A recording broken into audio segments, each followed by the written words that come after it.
every January 22nd, for the majority of the last 50 years or so, it has been the anniversary of the U.S. Supreme Court's Roe v. Wade decision, which established the constitutional right to abortion. Now, as you probably know, it was overturned back in 2022 by the Dobbs decision.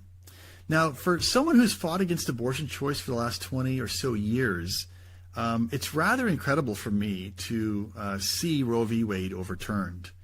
Honestly, I didn't actually believe I'd ever see it in my lifetime, but nevertheless it happened. And so now Roe v. Wade is over. But despite this momentous milestone, it's still legal to kill innocent human beings through abortion in the womb.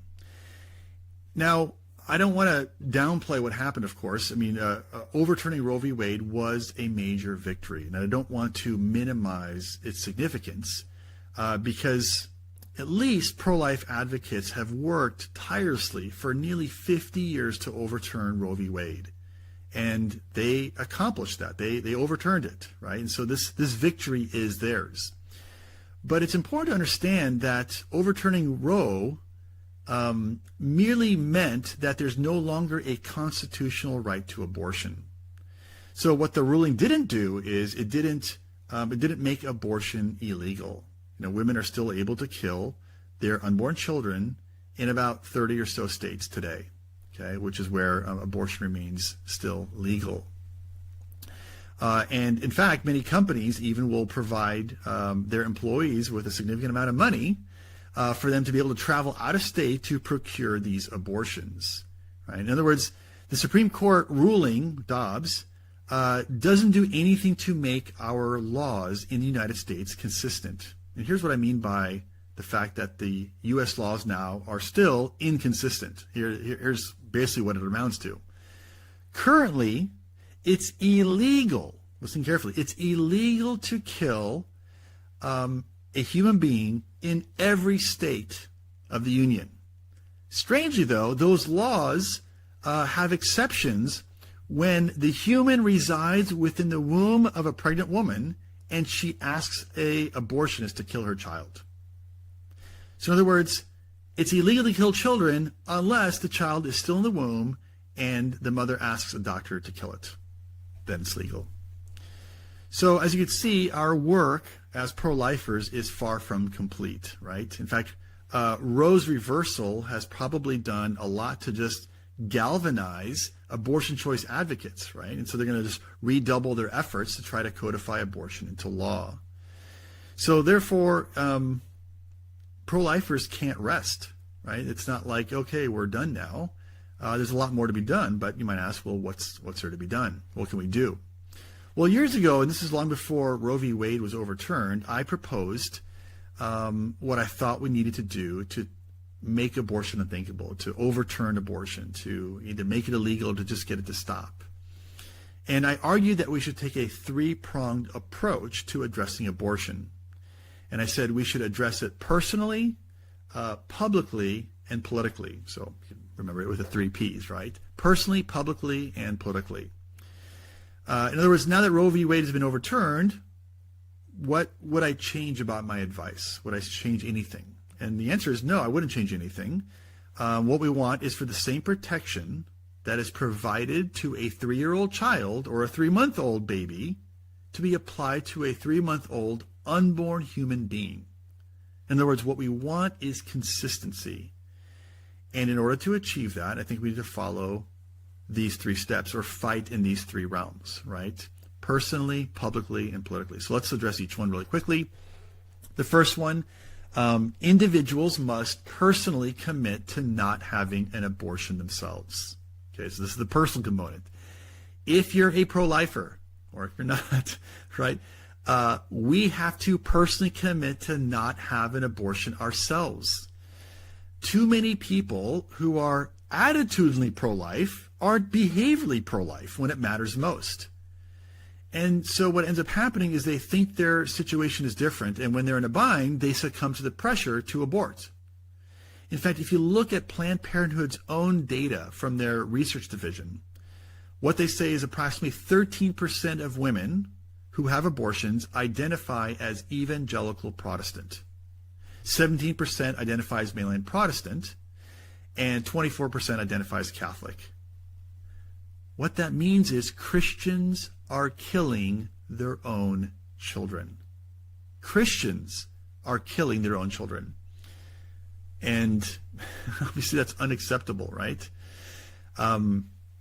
It's hard to call a culture to behave morally when we're complicit in the very immoral act. And so we need to first act consistently with our own values and stop killing our own children. Okay, so that's what I mean by personally, we have to fight against abortion. So the second area is publicly. We need to stand up publicly against the killing of innocent human beings. And what that means is we need to, for those of us who can, learn the art of pro-life persuasion and make a case against abortion to our friends, to our family, to those people who are in our spheres of influence. And for those of us who might have more advanced knowledge or have more advanced capabilities, well, that means we need to be writing, speaking, debating publicly, engaging in broader public forums to try to make a bigger difference. Right? Now, changing minds isn't the only public impact we can make, though, although I think it's an important one. I think it's also important for us to be able to stand up publicly against abortion in the way we serve. So we can serve with our own time, energy, and money by serving women who are facing crisis pregnancies themselves. And in fact, one of the easiest ways to serve these women is to financially support or to volunteer at your local pregnancy resource center. And pregnancy resource centers are the very places that are really on the front lines of this particular challenge that we face, right? Because they are interacting with women who are facing crisis pregnancies and who are very tempted to abort. But by supporting pregnancy resource centers, well, you can, with your time, money, energy, whatever resources, be able to meet the needs of women who are facing crisis pregnancies and help them to not abort. The employees of these pregnancy resource centers oftentimes come alongside women in all kinds of ways, and especially these women who might be abortion-minded. And by providing them with the help they need, oftentimes this changes their minds when it comes to considering an abortion. So that's the second way, is publicly engaging against abortion. And the third way that we can address abortion is politically. Right? So we need to fight against abortion in the political realm. So as I already mentioned, Roe v. Wade was defeated. And of course, that had a sort of federal impact. But abortion rights are still being determined at the state level. And so what you have is pro-life politicians and pro-life attorneys are continuing to fight against abortion laws to make the laws of the United States more consistent, which means banning the killing of unborn children, not just when the mother wants her child, but even when the mother doesn't want her child. And one of the reasons why it's important for us to address abortion politically is because laws of our country or laws of our state tend to inform the conscience of a culture. In other words, when there's a law against something, it tends to communicate something about the morality of that act. And so when we make a behavior illegal, it helps to communicate the fact that that prohibited behavior is also immoral. And so by addressing abortion from a legal perspective, if we were to make it illegal, I agree it wouldn't necessarily stop abortion instantly, but over time it'll have a tendency to inform the conscience of the culture and help them to see, oh man, this behavior is illegal, probably because it's immoral. Of course, it won't affect everybody, but it'll make a big difference. So there you have it, okay? By addressing abortion from all of these three angles, personally, publicly, and politically, we can continue to change minds on abortion and eventually make the abortion practice illegal. So now is not the time for pro-lifers to kind of rest on our laurels.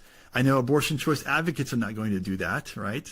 In fact, as I said, they're probably going to redouble their efforts and they're going to be galvanized in their fight because of the huge loss they suffered with Roe v. Wade. So this is why we need to keep fighting as well. As other people have said, abortion is the Holocaust issue of our day, right? So let's do what we can to make abortion unthinkable. All right, well, that's all I have for you today. I hope you've enjoyed this episode, and I want to encourage you to share it with a friend if you think that might be helpful to them. And then also don't forget to subscribe to my podcast so you don't miss any future episodes. And thank you for listening. I look forward to thinking out loud with you